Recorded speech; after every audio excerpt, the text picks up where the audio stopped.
Welcome. I'm Dr. Harold Epperly, and this is a brief overview of Volume 3 in the 12-volume series of a book that I authored entitled Father-Son Theology. The title of this Volume 3 is The Nature of Creation. Each volume builds on the information from the preceding volumes.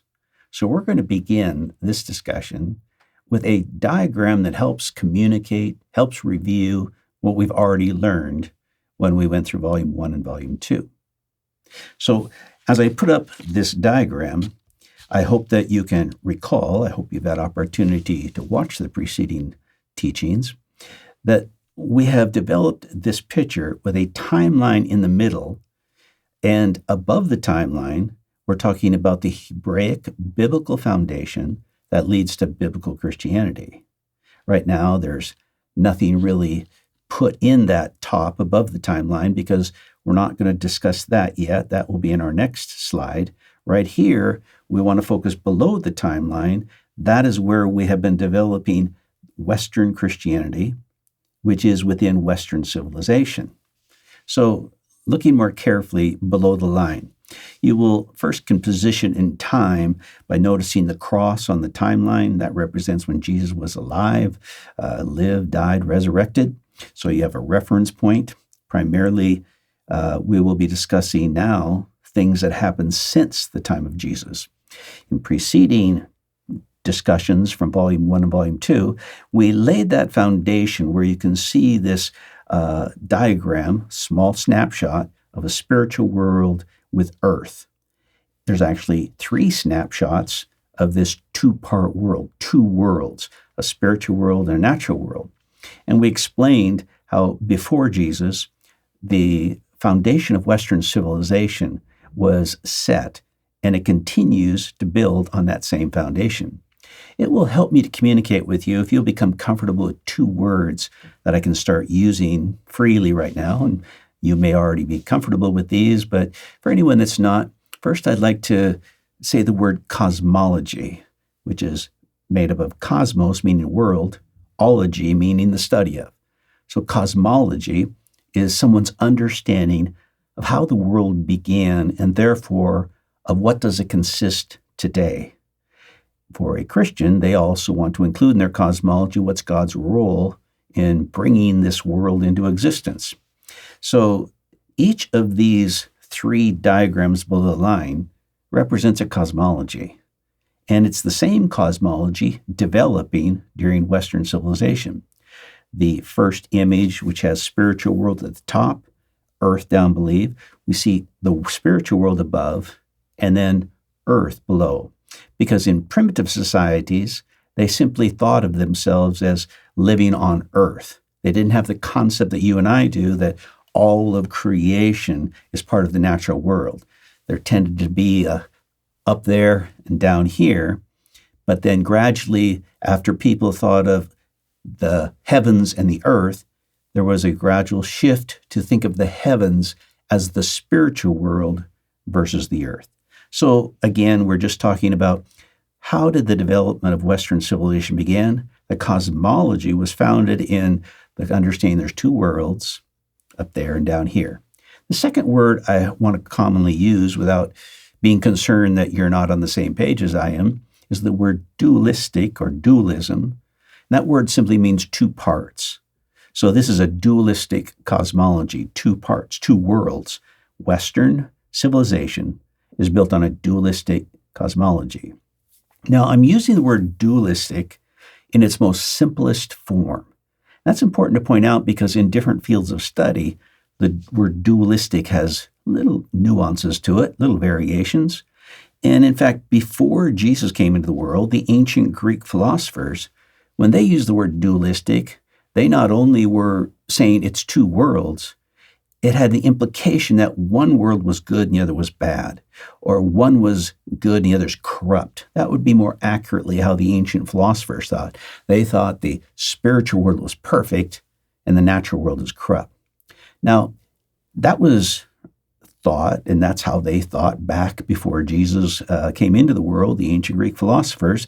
But when Christianity came along, It dispelled the concept that creation is bad. The Christian idea that God created the world good, it altered the dualistic foundation. So you can see, like in the second snapshot, second cosmology, we have heaven above and we have the created world below. A little bit different terminology, but this is kind of how the thoughts developed. Now, especially, I refer to Augustine playing a key role in setting the theology around the year 400. And when they thought of heaven above, they're thinking of God's timeless world that always existed. When they thought of the natural, they're thinking of the created world. But the created world's not good or bad. We use the word dualistic now that since Christianity has changed and altered the foundation laid down by the ancient Greek philosophers, the word dualistic simply means two worlds. Dualistic cosmology. We have a cosmology that's dualistic in the sense that there are two worlds with no implication of one being good or bad. So I want to pull this into the present, that continuing from the time of Augustine, this dualistic foundation, dualistic cosmology, is still today the foundation of our thoughts. There may be slightly different terminology, meanings, and what is that world, what is this world. However, Western civilization has always been founded on a dualistic cosmology. So we can see after the time of Augustine, 1,000-year period before the Protestant Reformation, throughout all the Middle Ages, thoughts were built on the dualistic cosmology within Western civilization. We come up to the Protestant Reformation. Usually the date 1517 is used to mark the start of the Protestant Reformation, and indeed Martin Luther, John Calvin, all the major theologians during all of church history built on a dualistic cosmology. This is the foundation of Western civilization, therefore the foundation of Western theology and philosophy. In 1500s, we have the Protestant Reformation, but something else was also going on in the secular world. So I want to bring that in because I'm emphasizing that this dualistic foundation is not just the foundation of Christianity, of Western Christianity, but of all Western civilization. So in the, I don't want to say secular in the sense that Christians weren't involved, because they were involved in the scientific revolution. In fact, the four major players, Copernicus, Galileo, Francis Bacon, and Isaac Newton, all of them were believers in God. Most of them were strong Christians playing a role in the established church of that hour. Yet, I'm talking in the secular world because it was the foundation of the secular, the scientific revolution, which influenced all of secular society also. Scientific revolution was built on this two dualistic world, God's world up there, and the physical world. They would refer to the lower part as the physical world. But the scientific revolution added a new dimension. They asked, how can we know? How can we access information about the physical world? How can we access information about the world above, God's world? And they concluded that we can access information from the physical world through our five senses and then use logic to develop hypotheses and come to conclusions about how the world works. And that's, in a very nutshell, what the scientific revolution was all about. Now, it sounds simple, but it was profound. It opened the door for every branch of science that has been born since then, from medicine to agriculture to geometry to geography, geology, astronomy. Everything was loosed at that moment. That the scientific revolution says we can know, we can access the physical world and derive conclusions. It created a confidence in humanity to say we can learn it, we can then know how to steward this world. And that's very different because it freed humanity from the thoughts that this world is controlled by demons and angels, and they had no real way to grasp how is this world running. After the scientific revolution, they did. Now, when the scientific leaders of the scientific revolution concluded that we have the physical senses and our logic to access the physical world, they also talked about accessing knowledge from God's world. And the word they use is faith. Faith is the avenue through which we access information about God's world. Now, at that time in history, they were talking about faith and information that was revealed through the church and the Bible, revelation. That's how it began. But as time developed, especially during the Enlightenment in the 1700s, the intellectuals started becoming very skeptical of the Bible and the church, doubting whether they can really give us information. And as they did by the late 1700s, they're questioning if faith gives us access to anything, especially faith in the church and the Bible were questioned, especially in the secular world. Yet it was still building intellectuals' thinking of two worlds, a dualistic cosmology. In the 1800s, the Enlightenment is still influencing everything, but by the mid-1800s, decisions were being made, and in philosophy first, they were concluding, intellectuals, especially those who were not Christian, were concluding that we have no access to the spiritual world, that faith is blind. We can't trust the church, we can't trust the Bible, and they went beyond that and said, we have no way of knowing what's up there. So even those who still said there is a spiritual world concluded that we can't access it. Now, this became the dominant way of thinking in most secular universities, first in Europe, then in the United States. It remains today that even if that world exists, we can't access the information. The only real world we can deal with is the physical world. So faith becomes dismissed as accepting foolish ideas because no one can really know what's up there. But the spiritual whole realm, God's realm, diminished in significance because we can't access it anyway. So why do we even talk about it?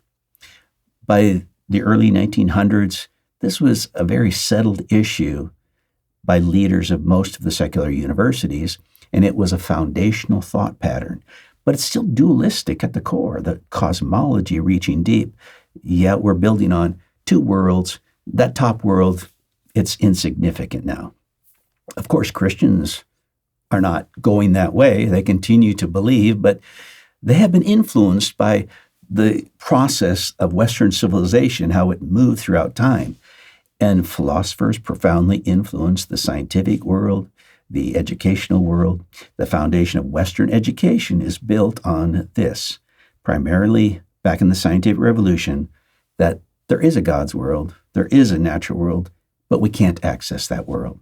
So my main point is that dualistic thinking is the foundation of all Western thought. Now, Christians believe the Bible is a source of truth. They will continue to read the Bible, but they're putting the information from Scripture upon a dualistic foundation. The foundation serves like a mold pressed into clay. And if you have a mold with two cavities in it, when you press it into clay, the clay is going to move into one of those two cavities. The two cavities of Western civilization are the spiritual world and the natural world. That is the mold upon which we don't even realize pushes our thoughts. And when we read the Bible, it causes us to categorize everything in one world or the other world. It's going to become more clear as we continue. Remember, what we're aimed at in this lesson is a brief overview of Volume 3, the nature of creation. Well, what we decide and what we conclude about what is creation, how does it exist, well, of what is it composed, is all determined by which cosmology we're using, the Western or the biblical one. So now that we've extended our understanding of Western civilization, the dualistic cosmology, we're going to jump above the line. I want to jump above the line and talk then, first in review, that we had explained how with the Hebraic biblical understanding at the foundation of Christianity, which I hope you are desiring more and more, moving more and more in that direction, we see, starting with Genesis 1:1, in the beginning God created the heavens and the earth. God only created one world, and within that one world, are the heavens and the earth. Heavens plural, that the heavens are within one created world. Right there, that is not a dualistic cosmology. It does not see God's world up there and the natural world down here. With this one world concept, which is the foundation of the Hebraic biblical foundation, which is the foundation of biblical Christianity, you will see it all compacted, very much unlike the world down below. But this biblical cosmology makes no assumptions about God's existence outside of creation. We don't know. Of course, God existed before creation, but the Bible reveals nothing, science reveals nothing, philosophy reveals nothing. Nobody knows. And this does not pretend to know. Where below the line, the Christians, and even before Christ, the ancient Greek philosophers, followed by the Christians, assumed that there's two worlds and assumed God's world is timeless. There is no scientific, biblical, or philosophical evidence that there are two worlds or that God's world is timeless. Those are our assumptions. Above the line, we don't assume anything. We say, this is what we know. We know there's one world. Within the one world, there's spiritual and natural dimensions. I shouldn't use the word dimensions, tell you why in a minute. Realms, spiritual and natural realms. We also explain how we take and develop this one more step, and we must see God filling the whole of creation, the heavens and the earth. The Bible tells us God fills the heavens and the earth. So there is the most significant difference between a biblical cosmology and the Western cosmology. On which you build, upon which foundation you lay biblical truths, profoundly influences how you understand creation and every other issue of theology. That's why we have 12 volumes in this series. The first volume explains the nature of God, but from then on, every volume takes another area of theology and shows you the difference. So I'm now going to take the next slide because we want to delve more deeply into above the line. What is the Hebraic biblical understanding of creation? Of what is it composed? Well, of what does it consist? Notice in this slide, I have the two diagrams, one above the other. And then I have a couple Bible verses that we're going to read in a minute. Of the two diagrams, first below the line, we've already seen this. This is Western thinking, but we've taken this Western thinking and we've changed the top part, the realm of heaven, God's world. And how we put the name third heaven on there is important. In 2 Corinthians chapter 12, the Apostle Paul talks about a time when he was taken up into the third heaven, and he equates the third heaven with the throne of God. So there we have a clear Bible verse telling us the third heaven is the throne of God. So any Christian who is in Western world has a two-world concept. If they read that verse, they're going to equate God's world with the third heaven. That's taking a Bible verse and then laying it on the foundation.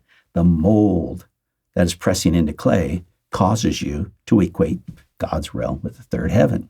So that's what you will conclude where the third heaven is if you're reading the Bible through the Western worldview. Now we're going to go above the line, and I'm going to try to explain how would you understand the world if you were building on a biblical foundation laid down in Genesis chapter 1. So I have three flat planes. Preceding this discussion, I simply referred to one plane as a natural realm and one other plane as a spiritual realm. Now we're going to see that that spiritual realm actually has the second and third heavens within it. So we're seeing three planes. I don't want you to think in three planes that this is literally how the world exists. I'm simply using this diagram to help in our discussion, help to explain that there's a natural realm, a second heavens, and a third heavens. After I'm done explaining this dynamic of three realms there, I'm going to put it all back in one package because that completes our picture. Creation does not exist as three flat planes. We're going to put it back in so that we can see all of it is integrated, all of it influences. The spiritual realm is right here. And so now we're just taking a brief moment to look at it, to discuss it. Let's see it in these three planes first. So the first plane shows the natural realm, but it has the terms above the earth. It says first heavens. How do we conclude that? I'm saying that the first heavens is in the natural realm, and I'm saying it's everything above the earth. Well, if you go to Genesis 1, and this is just one of the beginning points, you see there's no place in the Bible that actually says this is the first heavens, this is the second heavens. We do have verses that tell us what the third heaven is, and we looked at that. So in both diagrams, both the Western thought and biblical Christianity, want you to think of the third heavens as the throne of God. But when we talk about the first and second, there's no Bible passage you can actually say, this is where it says this. But we can read Bible passages that are relevant, that have information about this, and simply use our simply reasoning to try to see what makes most sense. For example, in Genesis 1, right after God creates, the heavens and the earth, you go on and read a few more verses, and it refers to the word heaven, and within it, it says where the birds fly. Then it uses the same word heaven, and then just following verse, and says all the way to the stars, including the stars. So when he uses the word heaven, he's including everything you see from the earth up, including where the birds fly, the clouds are, and where the stars are. So the word heaven now is including that whole realm. And when you look up into the air, what is the first heaven you see? The first heaven is what you literally see. So if we're going to build on this concept, it seems natural to start thinking, well, the heaven I first see is the natural realm, and here it is. Okay, well, if that's true, what would the second heaven be? So we have the third heaven behind, and it's not behind because that's literally where it's located. It's behind because we don't see it. The front natural plane is in the front simply because we see it first. I'd like to now talk about a realm that exists between the two. Notice I use the word realm. Whenever talking about the biblical cosmology, we always use the word realm. That's most accurate because realm is a very nebulous word. It's not concise or locating something within a confinement. Realm is more mystical. In contrast, sometimes people refer to the heavens as dimensions. That's a word used in geometry.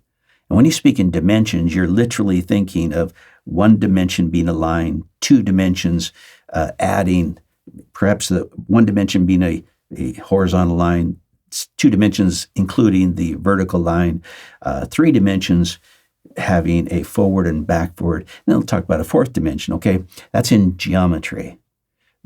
It's only assumption if we were to use the word dimensions. We don't know if that's how the heavens are structured. So the word realm is more appropriate because it leaves open, how do these heavens interrelated? The Bible doesn't explain. Science is not yet explained. So I'm using the word realm. So the second heavens, how do we know it's there? How do we know there's anything between the third heaven and the natural heaven? Well, let me give some examples. Remember when Jacob, that's Abraham's grandson, has a vision into the spiritual realm, and he sees that there's a ladder, and it says it's going from the surface of the earth to the throne of God. And Jacob sees angels ascending and descending on this ladder. Now, this might be figurative language, might be a metaphor, but even if it is, it's happening somewhere.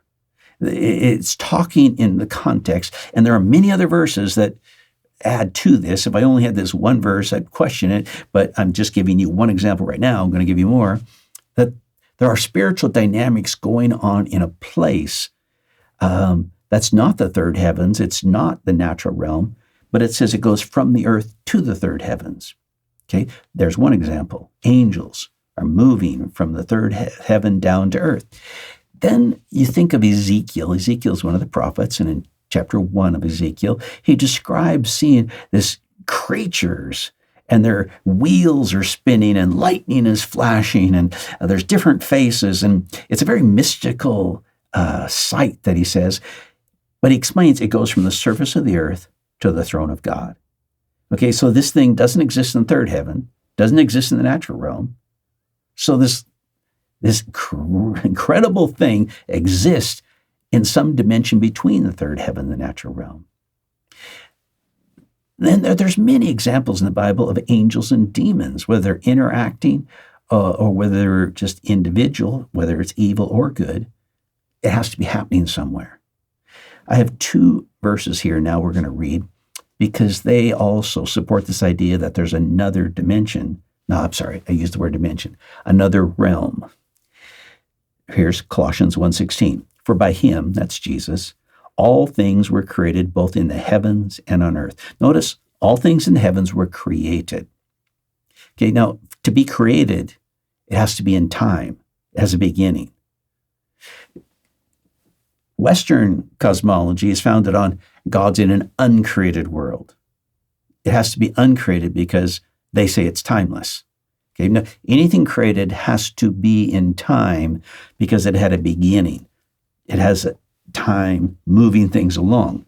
Okay, all things in the heavens, all things in the heavens and on earth.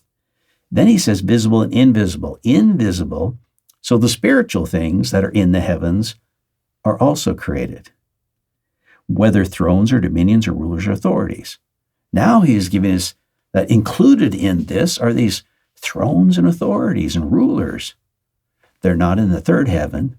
They're not in the natural realm. They're in the spiritual. Where do they exist? There is a realm. There is a place where this thing is happening. These things exist. Let's read the next verse, Ephesians 6, verse 12. For our struggle is not against flesh and blood, but against the rulers, against the powers, against the spiritual force of this darkness, against the spiritual force of wickedness in the heavenly places. And these are referring to evil spiritual influences, evil beings. Where are they? In the heavenly places. Now, we don't picture them up in the third heaven. Perhaps at times they were there. If we take Job chapter 1, literally, it talks about Satan entering into at a moment in time into God's presence, but he was cast out. So yes, there is a third heaven, but there's also a place where these demons and angels are also moving. That's what we refer to as the second heavens, if we believe biblical Christianity.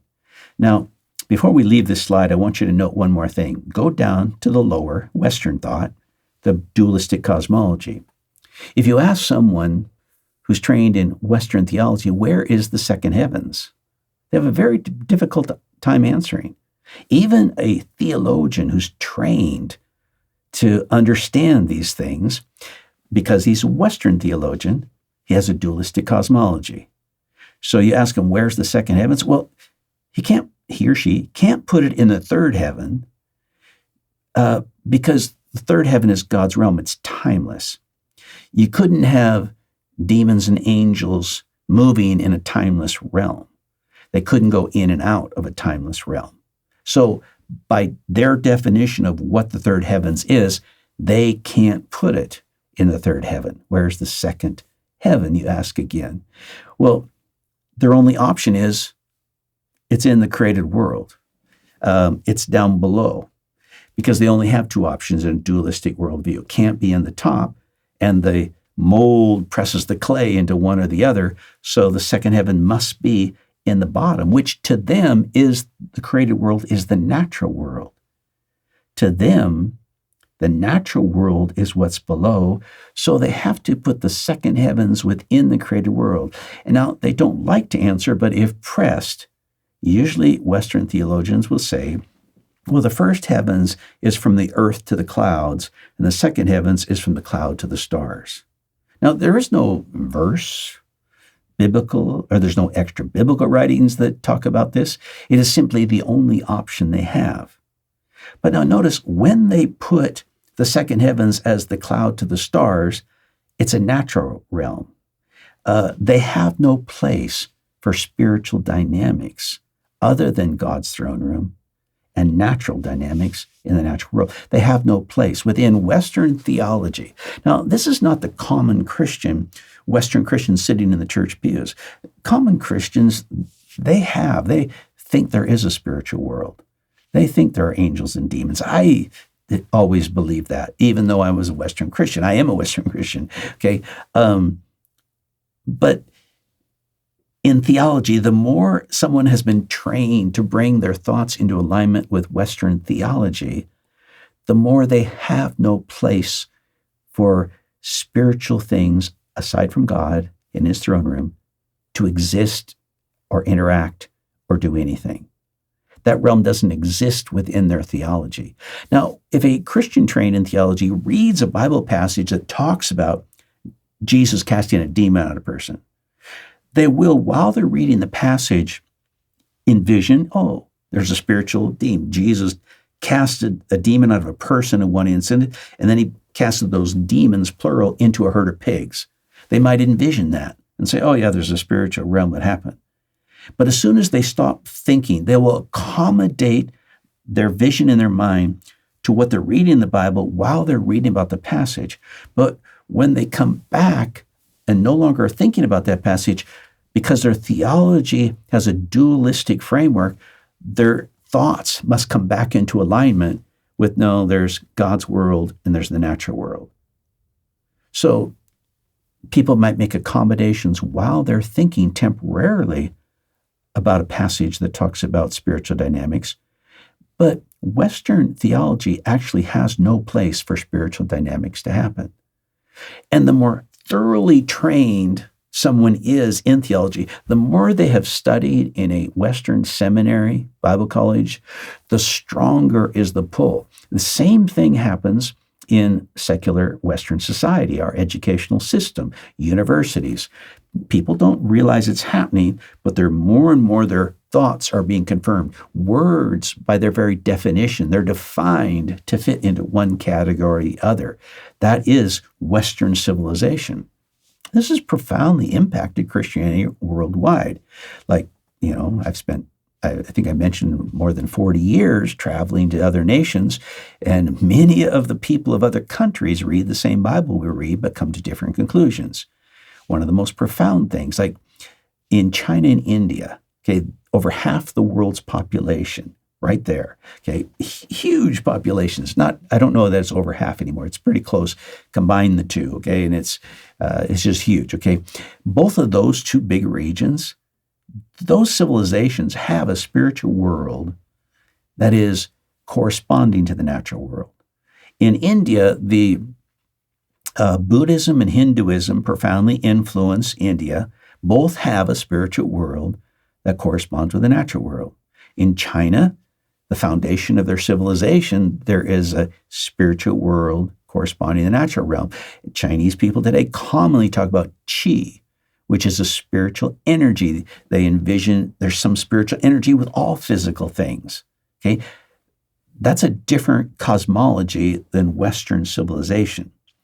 And Christians who live in that part of the world, if they've been trained, they're aware that Western Christians have a different understanding.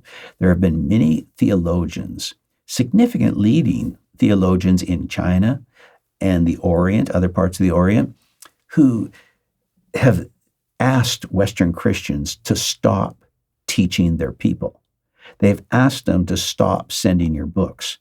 Why? Because if they're trained to see these things, which coming from a different worldview, it's easier for them to see we have an understanding there's a spiritual realm, and the more educated you send us Western Christians, the more they cannot understand our understanding of Scripture. And they're actually causing us to have a more difficult time to believe in miracles. You see, if you only have a cosmology that's dualistic, there's no place for spiritual dynamics. It's harder to talk about angels and demons. It's hard to talk about the work of the Holy Spirit, the presence of God. And the more deeply you're trained into Western theology or Western education, the more difficult it is for you to have a place to envision. Miracles are out of reach, the supernatural, signs and wonders. Very difficult because there's no place.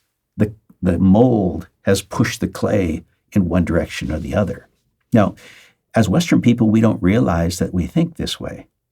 But other cultures, who the trained ones, the educated ones who observe us, have made this, pretty clear that you Western people don't see the world that we do.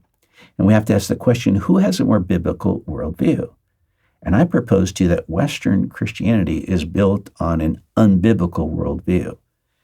And we want to make sure our theology is built on a biblical cosmology and a biblical worldview. So this is what we're talking about, and this is why this is so important, influences every area of thought. Let's go to the next slide, okay?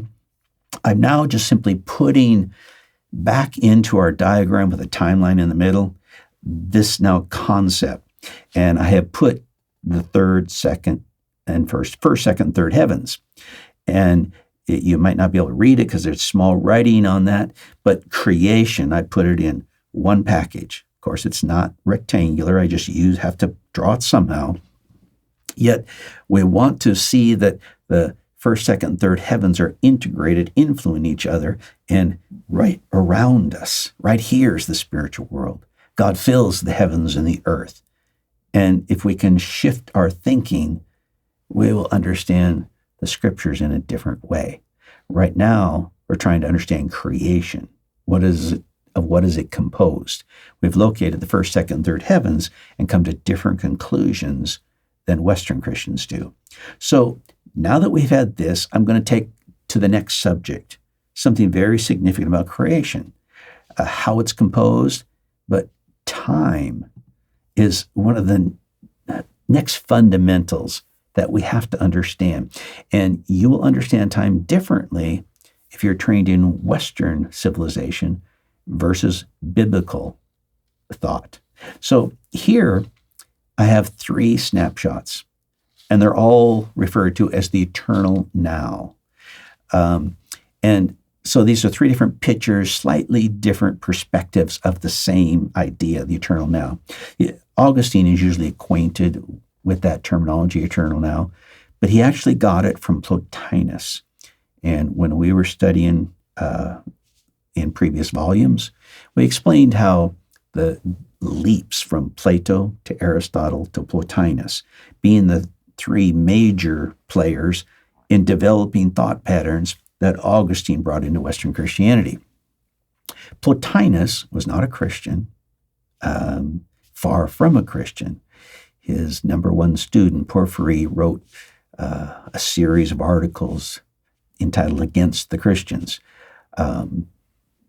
Plotinus allowed his disciples to think that he was God incarnate, and that the God of Christians, Jesus Christ, is not God incarnate. So this is not, Plotinus is not someone who we should put a lot of credibility in what he's teaching. Yet this is where Augustine gets his idea of God rating his attributes, God being simple, as we discussed earlier, but now the eternal now.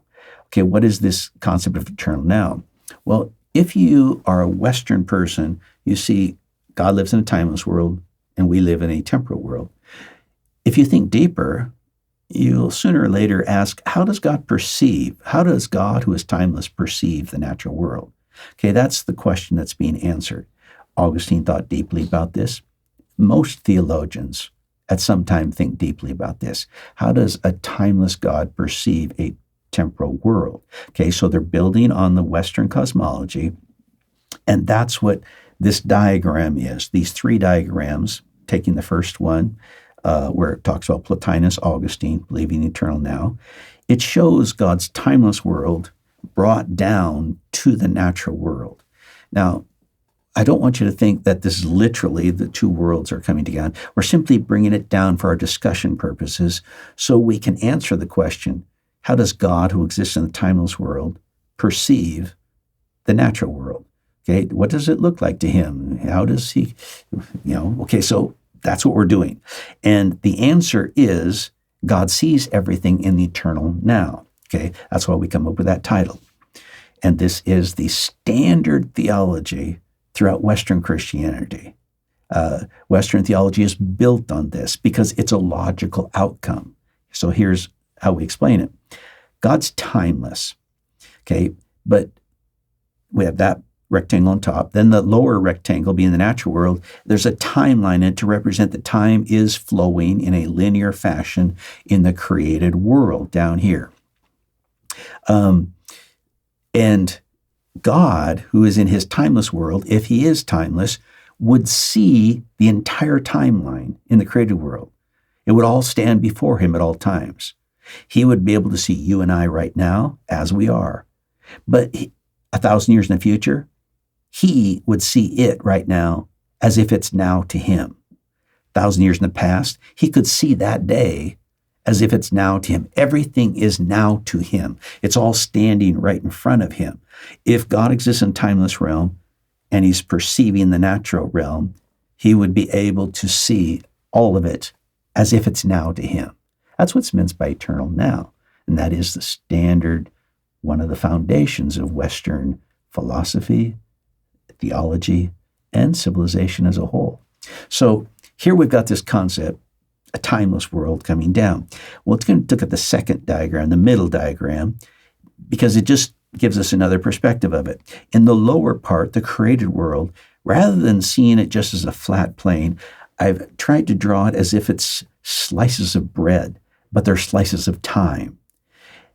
And what I'm hoping to communicate is that you think of these slices as what was the world like at that slice of time? What was the world like at the next second or the next minuscule second? There would be an endless number, trillions of these. We don't know how many, okay? It depends on how thin you make each slice. But I'm hoping that you can grab the concept that God's just not seeing you and me. He sees the whole world as it exists in our time. But he already sees tomorrow's world as it exists at that time. 1,000 years from now, he sees the whole world as it exists, will exist 1,000 years. It's all standing before him. So we're simply expanding our understanding of the natural world to help us see, no, God sees all of the world in the eternal now. Take one more step to Karl Barth. Now, Karl Barth, probably the most famous theologian in the last century. And I'm not using him because he added anything. I'm simply using him because he talks about this. It's a key element of his theology. And I want you to know that this is the standard of theologians throughout Western Christianity. Augustine, Thomas Aquinas, Anselm, Luther, Calvin, they all embrace this. John Calvin says, everything is immediately under his inspection. That's his terminology, talking about everything throughout all of time is immediately under his inspection. They built their theology. This is the next step. This is a logical outworking of seeing God exists in a timeless realm and we exist in a temporal realm. So Karl Barth, he does in his writings describe something that is another logical outcome. Notice how in Karl Barth's, the diagram under him, it shows the timeless world enveloping, and he uses the word enveloping the created world so that it is before and after. And that leads us to the conclusion that before creation, there was just timelessness. When creation goes out of existence, there'll just be timelessness. Okay, so he was talking about that. And people who think deeply about these subjects, that is how they envision creation. They envision, even in most of Western science, they tend to think that before creation was just timelessness and that time started at creation. Now, that should seem very natural if you're a Western Christian, because these are natural, logical thought patterns flowing from the assumption. So now let's narrow it down to one picture. What's wrong with this? Okay, the first thing that's wrong with this, notice how the timeless world envelops, okay? It is before creation, after creation. That very statement is nonsensical. A timeless world cannot be before or after anything. It's timeless. So to say it's before or after something is a meaningless, senseless statement. So I'm showing, well, it's absurd, yes. You can't bring a timeless world next to a temporal world. As long as Plato had them infinitely separated, it was not correct. It was a wrong cosmology, but there was no absurdity revealed in it. As soon as Karl Barth brought them together and says it encompasses the temporal world, now it's an absurdity. Why does the natural logical path lead to absurdities? Because the assumptions are wrong. But I'm going to give you several more absurdities, nonsensical implications. But the only reason that we would discover the implications are nonsensical is because the assumptions, and the assumption is there's two worlds. God exists in a timeless world. We exist in a temporal world. Those are all assumptions. The only part of that we know is that we live in a temporal world. So let's talk about some of the other implications of this, okay? Why is it wrong? If God exists in a timeless world, all of time is before him, standing before him, that means all of time exists. That means the future exists right now, and the past continues to exist. Now, that seems natural for Western Christians. Well, yeah, probably for Western people. Future might exist. It's not hard for us to imagine. Yet, we have no evidence that the future exists or the past exists. Science has been trying to prove it for many years, particularly with trying to accelerate particles to the speed of light. Why? Because they can discover if it can go faster than the speed of light, perhaps they can get it to go into the future or the past. They have been trying hard to prove it. But as of today, it has never been proven whether the future or the past exists. We have no evidence of it. Yet it is natural for Western people to assume it is. So here, that's the first thing that we have. So, wait, what? Okay. I want to go through the rest of these. It all exists. If all the past and future exist, then everything is fixed. What you're going to do tomorrow is already fixed. Nothing you're going to change it. It's all fixed. That may not bother you. Some Christians it doesn't. Bothers me some. It means all things are predestined. They already exist. See, God has not seen a video of the future. The future actually exists for him. It's in the eternal now. So according to this, the future exists. If God lives in a timeless realm and we live in a temporal world, then all of it exists. Now, not only does it exist, but think about the evil that's in the temporal world. This temporal world will exist forever. Even 1 billion years from today, if the world has already, in our time, gone out of existence, still it will exist because it'll still be in the eternal now of God. If it's still in the eternal now of God, God's not seeing a video, he's seeing it. It means it will still exist. Even if it has gone out of existence, it still exists. It's just somehow gone out of existence in a sense of time no longer being. Yet from God's perspective, it still exists. There's evil in this world. That means evil will exist forever. It will stand before God forever. That's a little bit contradictory to the concept that God will obliterate evil, all evil, when evil will stand, be immovable forever before God. Another thing you have to deal with, think of yourself existing in the present. Okay, you exist in eternal now. But 1,000 years ago, God could see you as you are today. You were in the eternal now, even 1,000 years ago. 1,000,000 years ago, God can see you as you are today. Okay, that means you existed 1,000,000 years ago. If God could see you 1,000,000 years ago, you existed. 100 billion years ago, God could see you in the eternal now. You, as you are right now, wearing the clothes you are right now, existed 100 billion years ago. In fact, if the eternal now doctrine is true, you have existed as long as God has existed. That's what you're saying. If you say the eternal now doctrine is true, if you say God exists in a spiritual, timeless world, and we exist in a temporal world, you have just said we exist as long as God has existed. You can't escape the logical implications. Most people have never dealt with it, yet theologians know these things, talking about them behind the scenes.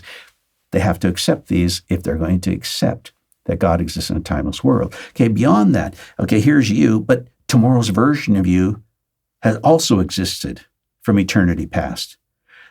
Next week's version of you has always existed. It existed as long as God is good. Then the version of the next week and the next week, all these versions of you exist. But now what happens when you die and go to heaven? Okay, assuming that happens, okay? Well, then there's a version of you in heaven, but the version of you today still exists. And so does the version of you tomorrow. How many yous are there? If the eternal now doctrine is true, these will always exist, even if you're in heaven. So thinking about that, next step, if you believe God exists in a timeless world, we believe creation is temporal. If that's what you decide, yeah, that's true. Then logically, you have to say all things have always existed. Everything exists has always existed. That means nothing was ever created. Does that correspond with the Bible? No, the Bible talks about creation.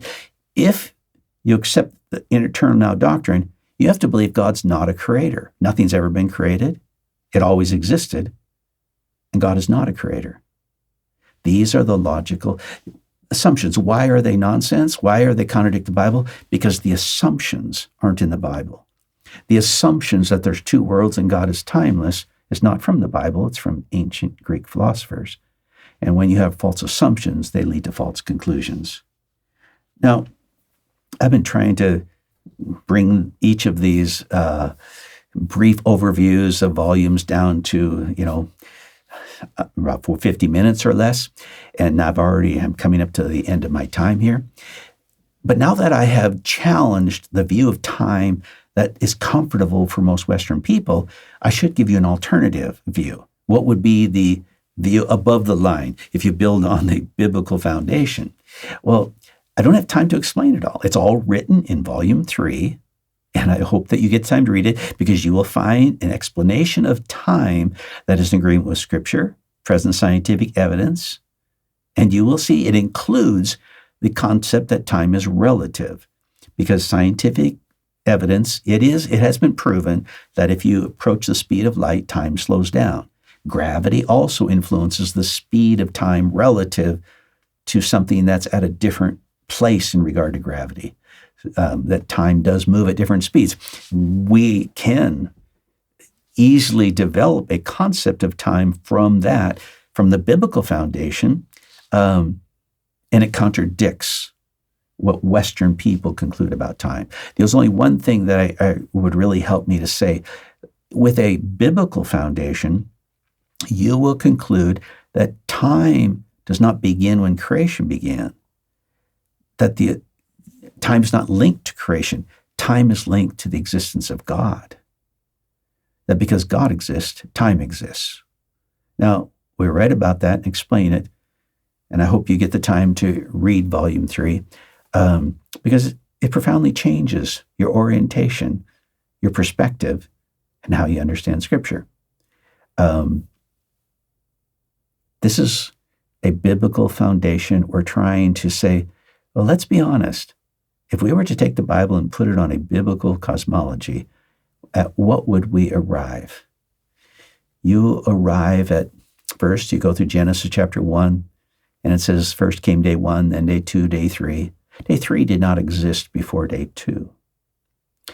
Day 7 did not exist before day 1. Now, if you read the Bible and let your mind conform to the Bible as it presents the facts, you will not conclude that the future already exists. You will not conclude that the past already exists. You will conclude that God is the I am, and in him we live and move and exist. You will understand that God is still sovereign over time. This does not mean God is time, but something exists because of the existence of another thing. For example, God is love. Love exists because God exists. Light, often defined in science as the movement of a wave and energy, a wave of it. Well, for a wave to happen, there has to be time. So if light exists, time exists. If life exists, time exists. Yet God is said to be light and life. God is living. In several verses, we're told. If God is living, time exists. It's not that God is creating time or generating time. It's simply Some things are tied together by their existence. Some things exist because something else exists. And this is what you will conclude about time. So there's a lot more thoughts we could give, but you're going to have to read volume 3 to think more clearly about time and the creation itself, of what does it consist. We've only covered, about 15% of what's in volume 3. I hope you have the time to go through it and think more deeply about these subjects. Thanks for listening. Hope you'll join me with volume 4, and after that, we'll have a lot of fun going through these issues. If you want the written material, go to fathersontheology.com. And there's also other videos and teachings available there. You'll be greatly blessed. I bless you right now in the name of our Lord Jesus Christ. Bless you.